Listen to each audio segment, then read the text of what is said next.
नमस्कार साथी, म धनुको काम गर्दा आज भने फोटोसपबाट हामी फोटोसपबाट हामीले फोटोलाई एडिट कसरी गर्छौँ, पासपोर्ट साइजको फोटो निकाल्ने हामीले के गर्नुपर्छ त्यो बारेमा तपाईँहरूलाई जानकारी दिनको लागि उपस्थित भइसकेको छु। र नयाँ साथी हुनुहुन्छ भने च्यानललाई सब्सक्राइब गरिदिनु होला। भिडियो कस्तो लाग्छ कमेन्ट अनि लाइक गर्न चाहिँ नबिर्सिनु होला।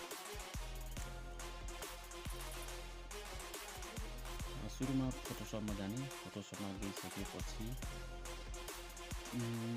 फोटोसपमा फाइल छ, फाइलमा जाने, फाइलमा गइसकेपछि ओपन छ, ओपनमा गइसकेपछि जुन तपाईँले कुन ठाउँमा राख्नु भएको छ फोटो, मैले चाहिँ लोकल डिस्क एमा छ, यसमा क्लिक गर्छु।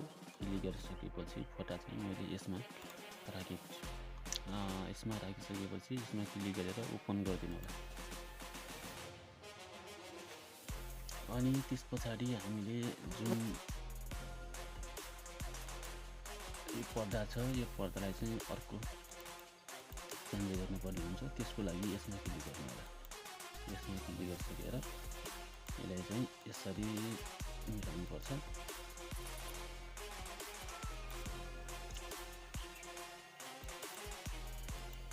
यसरी मिलाउँदै गएर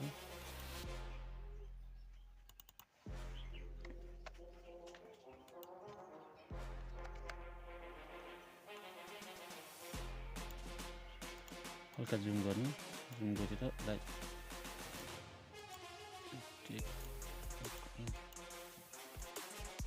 जुन पर्दा छ अर्को पर्दा हाल्नुपर्ने हो। पछाडि चाहिँ अलिकति फेरि राम्रो भयो, त्यही भएर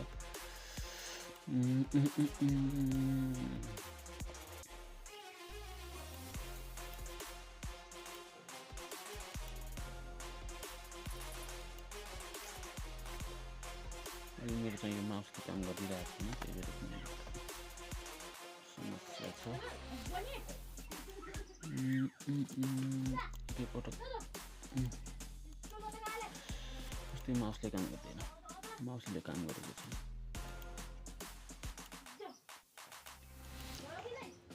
हामीले चाहिँ यसरी मिलाउन सक्छौँ।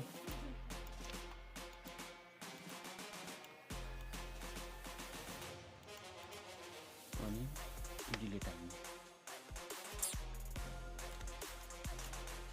अनि फेरि पनि यहाँ पनि त्यस्तै बनाउने, टक्क लाएर यसरी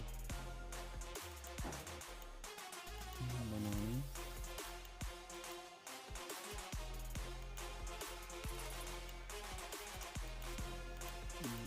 फेरि पनि हामीले डिलिट गर्ने, दुईचोटि क्लिक गर्नुपर्छ।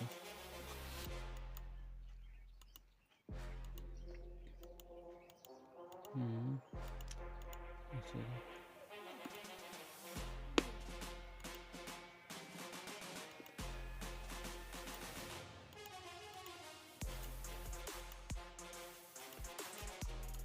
यो गराइसकेपछि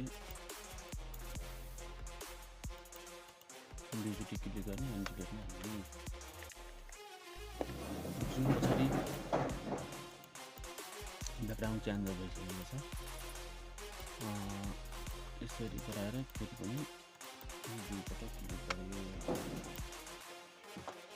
ब्याकग्राउन्ड चेन्ज भइसक्यो। अब चाहिँ हामीले अलि त फोटोलाई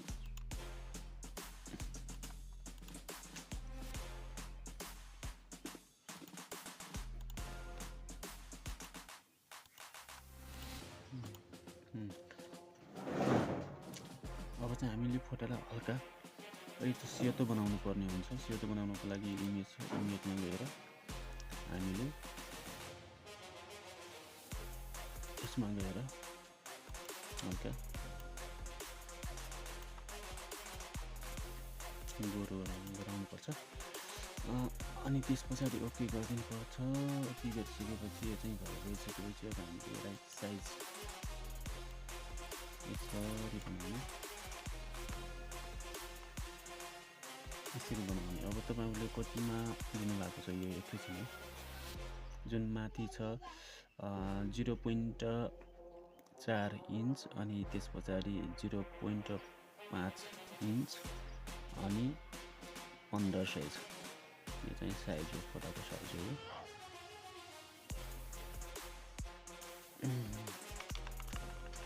यो साइज मिलाइसकेपछि इन्टर हान्दिनु। इन्टर हानिसकेपछि कन्ट्रोल एन हानिसकेपछि जुन यो पनि एउटा साइज नै हो, जुन हामी साइज हुन्छ यो साइजमा चाहिँ हामीले जुन यता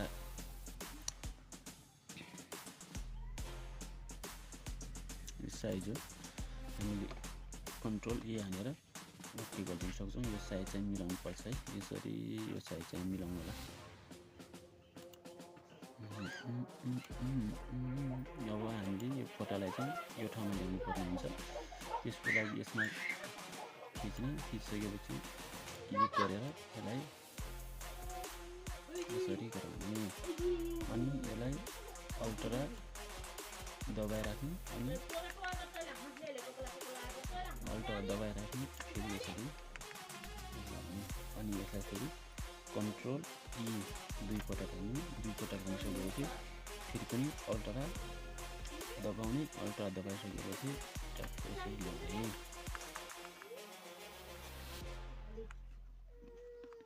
आउँछ अनि फेरि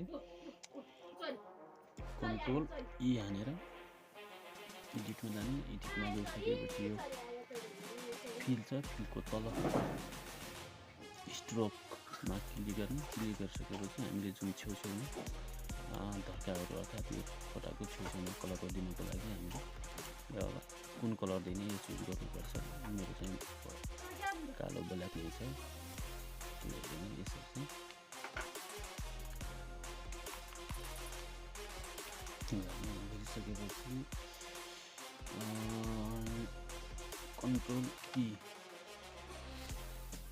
कन्ट्रोल पी अनि यसमा चाहिँ जुन यो पनि साइज हो, यो साइजलाई मिलाउनुपर्छ। 0.1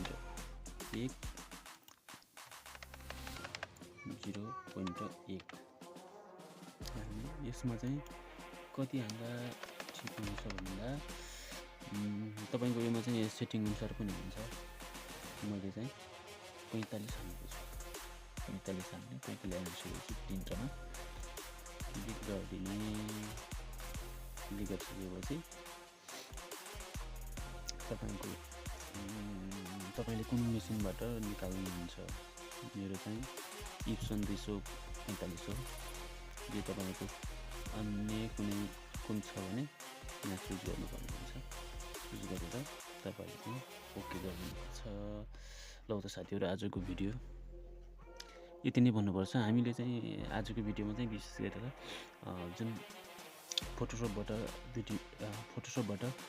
हामीले पासपोर्ट साइजको फोटो कसरी निकाल्छौँ त्यो बारेमा छोटो यो नयाँ साथीहरूलाई चाहिँ कतिपयलाई थाहा हुँदैन, त्यही भएर मैले छोटो भिडियो बनाएर तपाईँहरूमा आज हालेको छु। भिडियो कस्तो लाग्छ भिडियोलाई माया गरिदिनु होला, च्यानललाई सब्सक्राइब गरिदिनु होला। नयाँ साथीहरू हुनुहुन्छ भने यस्तै भिडियो तपाईँहरूमा आज ल्याउनेछु। आजलाई भने यो छोटो भिडियो यति।